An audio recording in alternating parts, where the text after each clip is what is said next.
नमस्ते बच्चों। राजस्थान माध्यमिक शिक्षा बोर्ड अजमेर की तरफ से वर्ष 2022 में उच्च माध्यमिक की कक्षा अर्थात 12वीं कक्षा के लिए जो बोर्ड की परीक्षा ली जानी है, उस बोर्ड की परीक्षा के विषय में हम बात करेंगे। कक्षा है 12वीं और विषय है हिंदी साहित्य। आज का जो हमारा प्रकरण है वह है काव्य गुण। काव्य गुण से संबंधित एक प्रश्न हमारे उसमें बोर्ड की परीक्षा में होगा, एक होगा काव्य दोष से संबंधित। तो काव्य गुण से संबंधित जो प्रश्न है वो सारे के सारे आपके सामने परिभाषा, उसके लक्षण और उनके उदाहरणों सहित आपके सामने प्रस्तुत किए जा रहे हैं। आप चैनल को इनको देखें और चैनल को सब्सक्राइब भी कर लें। पहला प्रश्न है, काव्य में ओज, प्रवाह व प्रभाव उत्पन्न करने वाले तत्व काव्य गुण कहलाते हैं। क्या कहलाते हैं? काव्य गुण कहलाते हैं। दूसरा, काव्य गुणों की संख्या 3 मानी गई है। कितनी? 3।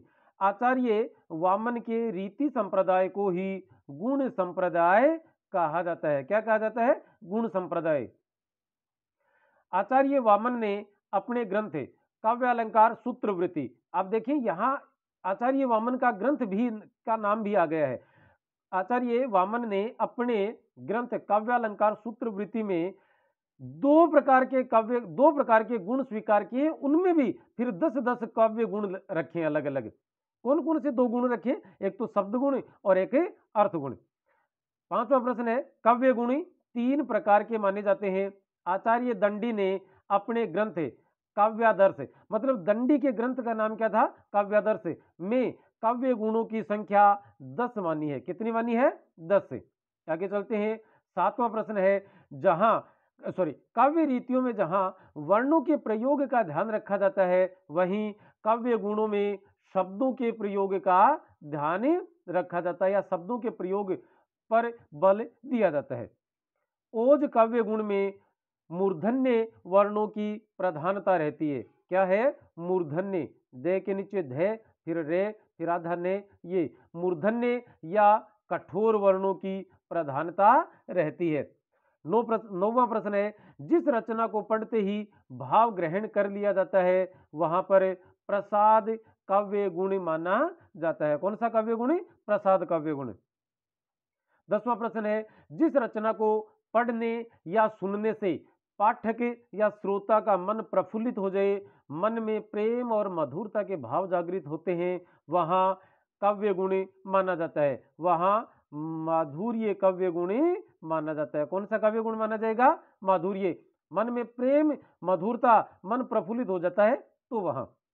अंतःकरण को आनंद उल्लास से द्रवित करने वाली कोमल मधुर शब्दों से युक्त रचना में भी माधुर्य काव्य गुण माना जाता है। कौन सा काव्य गुण? माधुर्य काव्य गुण। 12वां प्रश्न देखिए कि बतरस लालच लाल की मुरली धरी लुकाए, सोह करे भोहनी हंसे, देन कहे नटी जाए। इस पद में कौन सा काव्य गुण माना जाएगा? तो यहाँ पर गोपिका कृष्ण से बात करने के लिए मचल रही है, इसलिए यहाँ पर माधुर्य काव्य गुण माना जाएगा।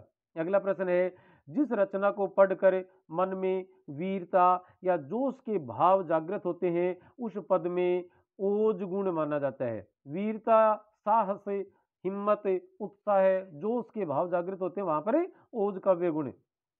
अगला प्रश्न है रुंड गिरे गज झुंड गिरे, कटकट अवनी पर सुंड गिरे, भू पर है विकल वितुंड गिरे, लड़ते लड़ते अरि झुंड गिरे। प्रस्तुत पद में कौन सा है? ओज काव्य गुण है, क्योंकि यहां पर जोश की उत्पत्ति हो रही है। 15वां प्रश्न है बिखेर देती वसुंधरा मोती सबके सोने पर, रवि बटोर लेता उन्हें सदा सवेरा होने पर। कि वसुंधरा है वो मोती बिखेर देती है सबके सो जाने पर, और सुबह रवि बटोर लेता है सवेरा हो जाने पर। इस पद में प्रसाद अलंकार है, मतलब ओस की बूंदों की बात की गई है। एक सामान्य व्यक्ति भी इस बात को बता सकता है। अगला 16वां प्रश्न है, हे प्रभु आनंद दाता जान हमको दीजिए, शीघ्र सारे दुर्गुणों को दूर हमसे कीजिए, लीजिए हमको शरण में हम सदाचारी बने, ब्रह्मचारी धर्म रक्षक वीर व्रतधारी बने। इस पद में कौन सा काव्य गुण माना जाएगा? तो इसे पढ़ते ही भाव स्पष्ट हो रहा है कि हमें एक अच्छे नागरिक की तरह से बनाया जाए। प्रसाद काव्य गुण। कोमल कांत पदावली का प्रयोग काव्य गुण में होता है। काव्य कौन से?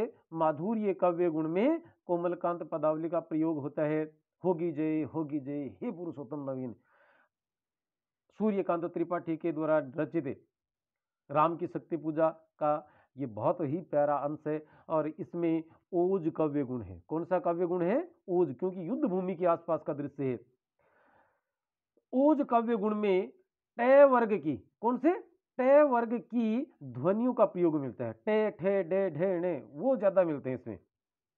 20वां प्रश्न है, द्वित्व वर्ण, संयुक्त वर्णों, रेफ, परुष। परुष का मतलब होता है कठोर। परुष का अर्थ क्या होता है? कठोर। कठोर वर्णों, लंबे सामासिक पदों, ये लंबे है भाई, लंबे सामासिक पदों व मूर्धन्य वर्णों से युक्त पदों में ओज गुणी माना जाता है। कौन सा काव्य गुण माना जाएगा? ओज काव्य गुणी माना जाएगा। 21वां प्रश्न है, मेवाड़ केसरी देख रहा रण में न केवल तमाशा था, वह दौड़ दौड़ रण करता था, वह मान रक्त का प्यासा था। तो मेवाड़ केसरी, मेवाड़ का सिंह किसे कहा जाता है? महाराणा प्रताप को। और मान रक्त का प्यासा था अर्थात वह दौड़ दौड़ रण करता था, मतलब युद्ध कर रहा था। और युद्ध के मैदान का दृश्य है, किसी वीर पुरुष की वेशभूषा का दृश्य है। यदि उसके हाव भाव का वर्णन किया जा रहा है तो वहां पर हर हाल में ओज काव्य गुण ही हमें मानना है। और इस प्रकार से ये 21 प्रश्न बनाने वाले अभिनव सरोवा और ये मोबाइल नंबर। आज के लिए फिलहाल इस वीडियो में इतना ही। अब अनुमति देवें। नमस्ते, शुक्रिया।